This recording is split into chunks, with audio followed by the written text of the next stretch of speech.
नमस्कार श्रोताओं, संकल्प कार्यक्रम में आप सभी का हार्दिक स्वागत है।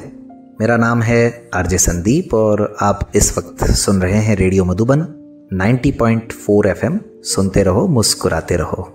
श्रोताओं, जैसा कि आप सब जानते हैं, संकल्प कार्यक्रम हम लेकर के आते हैं आपके लिए, और इस कार्यक्रम में हम समाज के ऐसे प्रबुद्ध जनों से आपकी मुलाकात कराते हैं जिन्होंने कुछ ऐसा संकल्प लिया है जिसका लाभ अनेकानेक लोगों को मिल रहा है। ऐसे ही आज हमारे साथ एक बहुत ही गणमान्य व्यक्तित्व मौजूद हैं और उनका परिचय सिर्फ इतना ही नहीं है कि उन्होंने कोई संकल्प लिया है, वो कोई प्रयोजन सिद्ध कर रहे हैं, लेकिन इसके अतिरिक्त भी इतने सारे काम वो कर रहे हैं जिसको शायद एक कार्यक्रम में बता पाना मेरे लिए संभव नहीं होगा। आज हमारे साथ अजमेर के ही हमारे यहाँ के स्वामी कृष्णानंद जी महाराज मौजूद हैं और उनका क्या संकल्प है, आइए उन्हीं की जुबानी सुनते हैं। स्वामी जी, स्वागत है आपका। नमस्कार, आपका भी लाडली घर में स्वागत है। जैसे कि आपने भूमिका बनाई, 92 से हम लोग आध्यात्मिक कार्यक्रमों के साथ साथ एक मन में भाव आया कि क्यों ना समाज के उन लोगों तक हम पहुँचें जिन्हें वास्तव में ज़रूरत है जी। क्योंकि मंदिर में वही लोग जाते हैं भगवान के पास जो अभावग्रस्त होते हैं, या मांगने वाले होते हैं, या आकांक्षा से भरा हुआ मन ही भगवान के पास जाता है जी। तो हमने उसी बात को आगे लेते हुए ये मन में सोचा कि जब लोग भगवान के पास जाते हैं तो क्यों ना भगवान के भक्तों को उनके पास जाना चाहिए। क्या बात है, बिल्कुल। तो इसीलिए हमने 92 से आध्यात्मिक कार्यक्रमों के साथ में स्थानीय जहाँ भी कार्यक्रम होते थे वहाँ जो बिना माता पिता की बच्चियाँ होती थीं जी, या ऐसे सीनियर्स होते थे जिनके बच्चे नहीं हैं जी, तो हम उन लोगों को एडॉप्ट करते थे और उनका पालन करने लगे जी। और बड़े लंबे कार्यक्रम के साथ साथ वो करीब 25 वर्ष तक हमने चलाया जी। सैकड़ों बच्चियों ने उसमें लाभ पाया। आज वो अपने पैरों पे खड़ी हैं, सबका विवाह हो गया, एजुकेटेड हो गई, और अभी भी वो परियोजना चल रही है जिसमें बहुत सारे वृद्ध जन हैं जिन्हें हम मासिक पेंशन भेज रहे हैं। क्या बात है। तो जब इस संस्था को ये करते हुए 25 वर्ष पूरे हो गए तो रजत जयंती का जब अवसर था जी, तो समय एक मन में भाव आया, संकल्प आया कि इस कार्य को वृद्धि किया जाए जी। तो हमारी भेंट सीताराम जी कुमावत, जो कि एक बड़ी अच्छी शख्सियत हैं जी, रिटायर्ड टीचर हैं, ब्लाइंड हैं जी, और एक मिस्टर तिवारी सर हैं हमारे जी। अब तो वो इस जगत में नहीं है, लेकिन उनकी सुगंध, उनकी याद आज भी ताज़ा है जी। उनसे मुलाकात हुई जब उन्होंने ये कहा कि अपने अजमेर में नहीं, राजस्थान में कोई दृष्टिबाधित कन्याओं का शिक्षण संस्थान नहीं है जी। तो बस वो एक बीज उनके द्वारा रोपित किया गया जी, और विश्वामित्र जन सेवा समिति के 25 वर्ष पूर्ण होने के पावन अवसर पर जी लाडलीगढ़ नामक एक ये बीज हमने दूसरा रोपित किया जी, जिसमें 3-4 बच्चियों से, ब्लाइंड बच्चियों से ये संस्थान आरंभ हुआ जी। आज यहाँ पे 30 दृष्टिबाधित बच्चियाँ जी फर्स्ट टू कॉलेज की शिक्षा पा रही हैं। क्या बात है, बहुत खूब स्वामी जी, बहुत ज़बरदस्त। आपने तो आपके संकल्प के बारे में बहुत ही संक्षेप में और बहुत ही अच्छे से हमारे श्रोताओं को बताया। श्रोताओं, स्वामी जी लाडली घर नामक संस्था की चर्चा कर रहे हैं और उन्होंने बताया जैसा कि यहाँ पर दृष्टिबाधित बच्चियों के लिए सेवा कार्य किए जाते हैं। उनको पहली क्लास से लेकर के कॉलेज तक की शिक्षा उपलब्ध करवाई जाती है, और न सिर्फ शिक्षा बल्कि रहने, खाने पीने की सारी व्यवस्थाएं। लेकिन स्वामी जी, हमारे श्रोता चाहेंगे कि ज़रा आप इस सब के बारे में बताएं। उससे पहले आप अपने बारे में बताएं, क्योंकि हमने तो परिचय बड़ा थोड़ा सा दिया है, लेकिन आप अपने बारे में प्लीज़ बताइए। हम मूलतः अजमेर के ही हैं। हमारे फादर एक शिक्षक थे जी, और उनके जो संस्कार हमें बाल्यकाल से मिले जी। वैसे तो हम वल्लभाचार्य कुल की अष्टम गादी से भी आते हैं जी। वल्लभाचार्य के अष्टम पीठ से हमारा संबंध है जी। और ये सब संस्कार पूर्व होने के कारण जब हम 6-7 वर्ष के थे तो पहली बार ही हमने राम कथा कर दी थी। अच्छा, क्या बात है। तो ये संस्कारों की धरोहर लेकर के आए थे। धीरे धीरे एजुकेशन हुआ जी। ये सब चलता रहा, अध्यात्म भी चलता रहा जी। फिर आफ्टर ग्रेजुएशन हम लोगों ने नौकरी की भी तलाश की। तो बेंगलुरु में एक कंपनी है पेमिस ग्रुप इंटरनेशनल जी, उसमें एज ए GM हमको नियुक्ति मिली। क्या बात है, वाह। तो हमारे अंडर में करीब 300 वर्कर कार्य करते थे जी, और हम लोग फैशन डिजाइनिंग एंड क्लॉथ के ऊपर काम करते रहे जी। लेकिन जब हम लोग माया में रहे, जब देखा बड़े महानगरों में जीवन देखा, लेकिन उन्हीं जीवन में खोती हुई जिंदगियों को देखा बिल्कुल। उन गरीब भिक्षुक बच्चों को देखा, उन झोपड़ी में रहने वाले छोटे छोटे बच्चों के दर्द को देखा जी। तो हमारा मन हमेशा दुखी होता था कि परमात्मा, किसी के पास तो इतना है कि उनका भोजन भी खराब हो रहा है, और किसी के पास ऐसा है कि है ही नहीं जी। तो एक दिन बड़ा मन विचलित सा हो गया जी।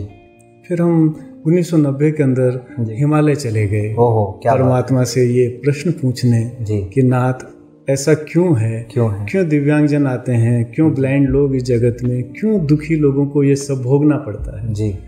आप तो न्याय करता हो, आप तो क्षम दृष्टि हो जी। तो इसी बस खोज में हम लोग हिमालय के वेरियस प्लेस में साधना तपस्या करते रहे जी। 92 में हम 2 साल वहाँ रहने के बाद पुष्कर स्नान करने वापस जन्मभूमि आए जी। तो हमारे पेरेंट्स वगैरह ने देख लिया क्योंकि बिना बताए चले गए थे, वो ढूंढ तो रहे थे, तो सन्यासी हो गए तो फिर मातुश्री और पितुश्री ने जी, उनके जो अश्रुधार थी जी, हमने कहा ईश्वर तो मिल ही गए, आगे भी मिल जाएंगे जी, लेकिन वृद्ध माता पिता कहाँ मिलेंगे। सही है। तो बस फिर हम यहीं ठहर गए। वो पलटन बाजार अजमेर में हनुमान टेम्पल बनाया जी, माता पिता को वहाँ रखा जी। फिर पूरे देश विदेश के अंदर भागवत, राम कथा, ध्यान सत्र का आयोजन करने लगे जी। तो आप समझते हैं फिर पैसा जिसको छोड़ के गए थे वापस आने लगा, जिस माया को छोड़ के गए वो वापस। बिल्कुल। तो हमने कहा चलो अब इसका यूटिलाइज ऑफ कैसा किया जाए, ठीक सदुपयोग इसका शुरू किया जाए जी जी। तो जहाँ भी कथाएं होती रही, मध्य प्रदेश, हरियाणा, पंजाब, राजस्थान जी, तो वहाँ हमने एक घोषणा करते रहे कि ऐसी जो बच्चियाँ हों जिनके माता पिता नहीं हैं, उन्हें हम लोग अडॉप्ट करेंगे एज एजुकेशन जी। तो सभी जगह से हमारे पास बच्चियाँ आने लगी जी, और हम उन्हें गोद लेने लगे शिक्षा के लिए जी। उन्हें हायर एजुकेशन तक हम पढ़ाते और विवाह तक का हम लोगों ने सैकड़ों बच्चियों को हमने उस योजना से लाभान्वित किया जी। और हजारों जो वृद्धजन हैं जिनका कोई सहारा नहीं है या पेंशन नहीं है जी, उनको मानसिक पेंशन देना भी आरंभ किया जी। तो इस तरह ये कार्य लगातार अनवरत आज भी चल रहे हैं जी। तो और बड़ा सुंदर ये बात, जीवन में हमारे जीवन साथी भी संत ही मिले। अरे वाह, बहुत खूब, बहुत खूब तो सोने में सुहागा वाली जो बात है, बिल्कुल एक ही मारवाड़ी में कहते हैं ना, एक ही महाजना का कुछ भी समझ ले, एक सही है, उपहास की बात है बिल्कुल। वो भी एक बड़े ध्यानी, वो सिद्ध गुरु के शिष्य हैं जी, और रेलवे में उनकी अच्छी अधिकारी पोस्टिंग है। अरे वाह। और सबसे बड़ी बात तो यह है कि उनकी करुणा इतनी है लाडली घर पे जी, कि वो अपने हर महीने अपनी तनख्वाह में से 40,000 रुपए इन बच्चियों की खर्चे में देती हैं। क्या बात है, वाह। तो ये एक बहुत बड़ा सपोर्ट है उनकी तरफ से, आर्थिक बहुत पिछले आपका परिवार तो पूरा ही लगा हुआ है जी, बताएं। तो पिछले 18 से 17 को स्कूल खुला, तो अनवरत, जब तो कोई डोनर भी नहीं थे, दानदाता भी नहीं थे जी, जी, जी। तो तब से उनका ये, और हम कथाओं के माध्यम से, हमारे शिष्यों के माध्यम से जी, इन सब बच्चियों का कर रहे हैं। और सबसे बड़ी बात यह है कि ऑल इंडिया से यहाँ बच्चियाँ रहती हैं जी। अब तो ऑल वर्ल्ड का भी शायद हो सके। अरे वाह, ऐसा हो सकता है। बहुत खूब, बहुत खूब। और यहाँ पे स्पेशल D.Ed, B.Ed टीचर्स भी हमने लगा रखे हैं जी, और हर विषय के, इंग्लिश लिटरेचर का अलग है, संगीत का अलग है, ब्रेल के अलग हैं जी। तो जिन बच्चों के लिए गेम्स के अंदर भी हम अवसर प्रदान करते हैं जी। शाला की इस बार 2 बच्चियां गोल्ड मेडल लेके आई। क्या बात है, वाह। पैरा नेशनल गेम के, पैरा नेशनल में जी। तो ये भी एक अचीवमेंट रहा, निश्चित रूप से। और कुछ बच्चियां संगीत के अंदर मतलब ऑल इंडिया में 2nd पोजीशन लेके आई। वाह, बहुत खूब। और बोर्ड की परीक्षा का परिणाम भी बड़े सुमधुर रहे, 80 के आसपास, 70 to 80 के बीच में जी। तो ये सब इन हमारे शाला स्टाफ का मेहनत है जी, जो आज छोटा सा पौधा आज बड़ा वृक्ष बन रहा है जी जी। और 30 बच्चियां यहाँ रहती हैं जी, सभी प्रकार से, चाहे वो IAS करें, IPS करें, जो भी उनको जी जी आवश्यकता है, वो सारी आपके माध्यम से और आपके इस संस्था के माध्यम से उनकी पूरी हो रही है। श्रोताओं, मैं आपको बताऊं, स्वामी जी स्वयं तो आप समझ गए होंगे, दृष्टिवान हैं। उनका परिवार भी पूरी तरह से उसमें भी कहीं कोई किसी तरह की दिक्कत नहीं है, लेकिन शुरू से ही बालिकाओं की शिक्षा के लिए स्वामी जी बहुत ही संवेदनशील रहे हैं। और इसीलिए जैसा कि उन्होंने बताया, उन्होंने दृष्टिबाधित बच्चियों के लिए भी कुछ करने का सोचा। उसमें हमारे ही दृष्टिबाधित साथी भी उनके साथ कंधे से कंधा मिला करके खड़े रहे, तब जा कर के लाडली घर नामक एक संकल्प जो है वो सिद्ध हुआ। क्यों स्वामी जी? बिल्कुल ठीक है, क्योंकि जिस काम को अपन करते हैं उनके स्पेशलिस्ट का होना बहुत अनिवार्य है जी। अपन मिठाई की दुकान खोल लें और हलवाई अपन बनाना पकवान नहीं है तो बड़ा मुश्किल हो जाता है। तो ब्लाइंड जगत के, दृष्टिबाधित जगत के बहुत सारे लोग हैं, जैसे हमारे कन्हैया लाल जी सर हैं जी, हमारे भंवर लाल जी सर हैं जी, ऐसे RNK से मिस्टर भार्गव हैं जी, ऐसी दिल्ली से जो भी रिटायर्ड ऑफिसर, गजेटेड ऑफिसर्स हैं, दे ऑल आर सपोर्ट ना, तो उनका मार्गदर्शन भी मिलता रहता है समय समय पर, क्योंकि आप लोग इस जगत के मर्म को जानने वाले हैं। जिस तरह हम लोग कथाओं के मर्म को पकड़ लेते हैं जी, तो आप लोग अनुभवी हैं, तो आपके ही मार्गदर्शन से संस्थान चलती हैं जी, ताकि वो सटीक दिशा में जा सकें जी। तो स्वामी जी ये बताइए कि जब आपने शुरू किया 2017 में, तो इतना आसान थोड़ी रहा होगा कि चलिए किसी ने कह दिया और शुरू कर देते हैं। बहुत ही आपको भी काफ़ी सोचना पड़ा होगा, दिक्कतें बहुत आई होंगी।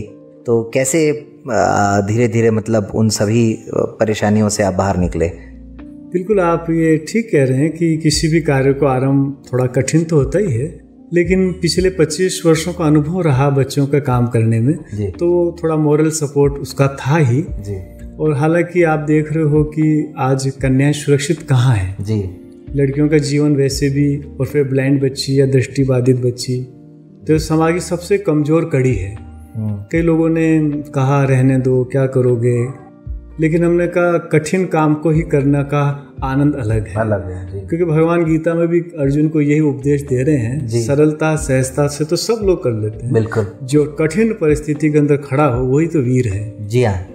तो इसी भाव को मद्देनजर रखते हुए प्रारंभिक थोड़ी परेशानियां जरूर आई, क्योंकि नया फील्ड था, दृष्टिबाधित बच्चों के साथ काम करना एकदम नया कार्य होने के कारण, लेकिन फिर भी जो दृष्टिबाधित जो विशेषज्ञ थे वो हमारे साथ होने के कारण थोड़ा सुगमता होती चली। जैसे उषा गुप्ता जी हैं, उन्होंने यहाँ की संरक्षिका हैं वो, अच्छा, तो वो भी ब्लाइंड हैं और रिटायर्ड हैं रेलवे से जी। उन्होंने बच्चों को बड़ा अच्छा पारंगत किया और उन्होंने तो यहाँ तक कि सुंदरकांड पूरा कंठस्थ उनको याद करा दिया। क्या बात है, वाह, बहुत खूब। तो लाडलीगढ़ की ये भी एक विशेषता है कि 1008 आसन पे आजाद पार्क में हम लोगों ने सुंदरकांड कराया था। तो ये भूतो ना भविष्य में तो हो सकता है इससे बड़ा, लेकिन ऐसा पहले कभी नहीं हुआ था जी, पहले कभी नहीं हुआ था। तो ये थोड़ी जरूर कठिनाई आती हैं, लेकिन अपना उद्देश्य सही हो, अपनी सेवा का भाव सही हो, तो फिर सब ठीक हो ही जाता है जी। तो आज स्वामी जी 5-6 साल हो गए आपको ये चलाते चलाते, तो लगता है कि कहीं कोई अभी भी कुछ दिक्कत है, या अब लग रहा है कि नहीं सही मार्ग पर चल पड़े हैं हम लोग? हाँ, उसमें अब ये रहता है कि सुमित जी की जैसे जैसे काम बढ़ता चला जाता है, लोगों की अपेक्षाएं भी बढ़ जाती हैं जी हाँ, क्योंकि शाला से अच्छा रिजल्ट भी आ रहा है, एथलीट्स भी अच्छे आ रहे हैं, तो और बच्चों का भी इस तरफ रुझान होना शुरू हो जाता है। तो अब समस्या ये भी आती है कि जितने ज़्यादा बच्चे होंगे तो एक बिल्डिंग या एकोमोडेशन की भी एक समस्या तो धीरे धीरे आनी शुरू होएगी। लेकिन हम लोग प्रयासरत हैं, शायद ऐसी बिल्डिंग सरकार प्रदान कर दें ताकि बच्चे अपन कॉलेज तक ही यहाँ पढ़ाई शुरू करा सकें। तो उसके लिए कार्य चल रहा है और ईश्वर कृपा भी करेंगे। इसी के साथ साथ जैसे हमने कहा कि बहुत सारे भारत के जो सीनियर्स ब्लाइंड हैं जी, भारत में अभी ऐसा कोई वृद्धाश्रम स्पेशल ब्लाइंडों का नहीं है अच्छा अभी तक जी जी जी, क्योंकि उनकी एक अलग परेशानी होती है, अलग परेशानी और अलग आवश्यकताएं होती हैं, अलग आवश्यकता। उनको तो 1 पे 1 केयर टेकर चाहिए होता है जी, और एक वृद्धाश्रम में 2-4 जने 20-30 को संभाल लेते हैं जी। तो अब उनकी दृष्टि भी इस तरफ आ रही है, उनका भी आग्रह है कि हमारे लिए भी कुछ काम किया जाए जी। तो वो भी ये काम चल रहा है कि निकट भविष्य में हम लोग 16+ जो निराश्रित ब्लाइंड हैं उनका एक अपन होम बनाएंगे। अरे वाह, सूर्य श्याम निकेतन नाम से। क्या बात है, नाम भी सोच लिया आपने, तो अब वो होना ही है फिर वो निश्चित रूप से। तो उसका ये रहेगा, उनका समाज को लाभ मिलेगा और वो इन बच्चों के साथ उनको एजुकेटेड भी कर सकेंगे। दूसरा एक प्लान और चल रहा है कि दिव्यांगजनों के लिए ऐसी कोई नेशनल लेवल पे कोर कमेटी नहीं है जी, ताकि उनके रूल्स रेगुलेशंस परेशानियां सुन करके आगे उनको मार्गदर्शन करें जी। तो इसी कुछ समय से हमारे बीच में रिटायर्ड गजेटेड ब्लाइंड्स लोग आए हैं, तो उनका ऐसा मानना है कि एक ऐसी ऑल इंडिया लेवल की एक कमेटी हो जो दृष्टिबाधित लोगों के कल्याण के लिए काम करे और उनको मार्गदर्शन करे जी। तो मिस्टर साहू करके दिल्ली से हैं, अच्छा, और एक मिस्टर शुक्ला करके हैं, तो उनका ये भी एक है कि हम लोग एक ऐसी कमेटी तैयार करें जी, कोई एक मंच तैयार करें ताकि दृष्टिबाधित लोगों को तो सीधा लाभ मिल सके। जैसे पेंशन है, सरकारी योजनाएं हैं, उनका लाभ सीधा सीधा उनको मिल सके। बिल्कुल। तो होपली हम लोग लगे हैं और अब परिणाम तो भगवान कृष्ण ने कहा किए जाओ बिल्कुल बिल्कुल। बाकी जो होगा अच्छा होगा बिल्कुल। और मुझे लगता है जो सोचा है तो फिर वो होके ही रहेगा फिर वो। हाँ, अब देखो ये अब इतना भी अपन उस पर अपन जाए नहीं, अपन करते जाएं जो जितना हो जाएगा, जितना अपन कर सकें, जो भी रास्ता मिले उस पर चलना है बस। जी जी है कि नहीं जी। तो स्वामी जी, आपकी जो आपने भी थोड़ा सा बताया कि आपकी टीम है या इसको मैनेजमेंट इस तरीके से करते हैं, तो आपने इस लाडली घर को स्पेशली चलाने के लिए कोई मैनेजमेंट टीम भी बना रखी होगी, तो कौन कौन लोग हैं उसमें, आप बता पाएंगे? जी, इसकी जो कार्यकारिणी समिति है या संचालन मंडल है, उसमें mister retired colonel Govind Singh Chundawat साहब यहाँ के प्रेसिडेंट हैं। अरे वाह जी। और हाई एजुकेटेड जो रिटायर्ड सीनियर्स हैं, दे ऑल आर इन्वॉल्वड। अच्छा, पूरे संगठन के अंदर सारे सीनियर्स लोग ज़्यादा, उसमें 10% ब्लाइंड है, बाकी 90% जी। तो ये लाडली घर नाम से आपने पंजीकरण भी करा लिया है या अभी वो बाकी है? लाडली घर अभी विश्व मित्र जन सेवा समिति के अंतर्गत ही चल रहा है, जो एनजीओ है, जो उसके रजिस्ट्रेशन एक्ट में ही चल रहा है जी। और इसकी फाइल लग चुकी है। अच्छा। बस थोड़ी सी बिल्डिंग का एक प्रॉब्लम आ रहा था। नहीं तो मान्यता भी सरकार देने को तैयार है। स्कूल की मान्यता है ना, स्कूल की हॉस्टल की दोनों ही समाज कल्याण से, बस वही एक बिल्डिंग का मैटर चल रहा है। अच्छा, जल्दी वो बिल्डिंग का कार्य होता है तो मान्यता भी मिल जाएगी। क्या बात है, बहुत बहुत बधाई और शुभकामनाएं इसके लिए स्वामी जी। एक बात बताइए कि बहुत लोग ऐसे रहे होंगे, मतलब ज़्यादातर लोग ऐसे रहे होंगे जिन्होंने आपको इस काम में निश्चित रूप से सपोर्ट किया, आपके साथ चले, लेकिन अक्सर देखने में आता है कि कहीं कहीं कुछ लोग बाधा भी उत्पन्न करने की कोशिश करते हैं। तो यहाँ पर ऐसी भी कुछ आपके अनुभव रहे या नहीं, ऐसी कोई आपको दिक्कत नहीं आई?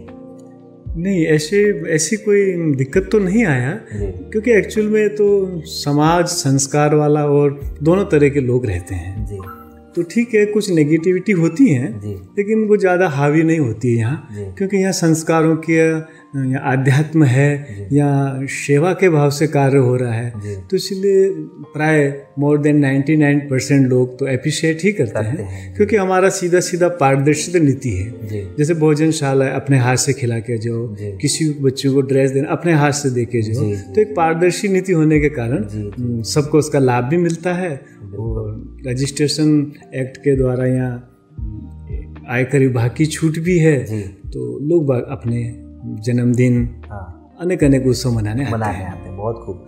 तो स्वामी जी, समाज का भी भरपूर सहयोग मिल रहा है आपको, इसका मतलब? हाँ, क्योंकि जैसे अपन दिया जला ही देंगे तो निश्चित है कि राहगीरों को रास्ता दिखना लग जाएगा। तो एक दीपक हमने जलाया है तो क्यों उस राह पे अनेक मुसाफिर स्वतः ही आने लगे हैं। बिल्कुल बिल्कुल, बहुत अच्छी बात बताई स्वामी जी। तो आमतौर पर बच्चियों की क्या आवश्यकताएं रहती हैं, मतलब उनकी कोई बात आप कभी जानने की कोशिश करते हो कि अभी इस बात की कमी है या और ये भी होना चाहिए? हाँ बिल्कुल, क्योंकि ये एजुकेशन एक ऐसा फील्ड है कि एंडलेस इसकी वो रहती है आवश्यकताएं, क्योंकि बच्चियां बढ़ भी रही हैं तो इंस्ट्रूमेंट का भी कभी अभाव हो जाता है, जैसे लैपटॉप है, तो ये संसाधन की तो आवश्यकता पड़ती रहती है। और बाकी तो बच्चियां इतनी एडजस्ट करती हैं क्योंकि ईश्वर की कृपा है, क्योंकि जिनके पास आध्यात्म होता है तो फिर सांसारिक सुख गौण हो तो भी मनुष्य सुख पाता है। जी जी जी। तो हमने पढ़ा है स्वामी जी समाचार पत्रों के माध्यम से कि बड़े गणमान्य लोग भी यहाँ विजिट करने आते रहते हैं, तो उनके कुछ अनुभव आप साझा कर पाएँ तो। जी, यहाँ पे दिव्यांगजन कमिश्नर साहब पधारते रहे और अभी भी आते रहते हैं जी। और अपने जो लोकसभा स्पीकर हैं ओम बिरला जी, उनकी वाइफ भी आई हैं जी। सचिन पायलट साहब भी आए हैं। अरे वाह। गहलोत साहब का भी यहाँ से सीधा जुड़ाव है। अच्छा। वसुंधरा जी से भी सीधा। तो हम लोगों के शुरू से सारे ही कार्यक्रम आते रहे, प्राय चाहे राजनीतिक हों या अधिकारी लेवल के हों, जुड़े हुए तो शुरू से ही हैं। तो समय समय पे आकर के बच्चों को मोटिवेशन करते रहते हैं। बहुत बहुत धन्यवाद स्वामी जी, बहुत अच्छा लगा आज आपसे बात करके। और लाडली घर नामक जो संकल्प है आपका, वो निरंतर और उत्तरोत्तर प्रगति करता जाए और दृष्टिबाधित बच्चियों, बालिकाओं, महिलाओं और अब खासकर आजकल वृद्ध जनों के बारे में भी जो आपने संकल्प लिया है वो भी साकार होगा, ऐसी हम कामना करते हैं।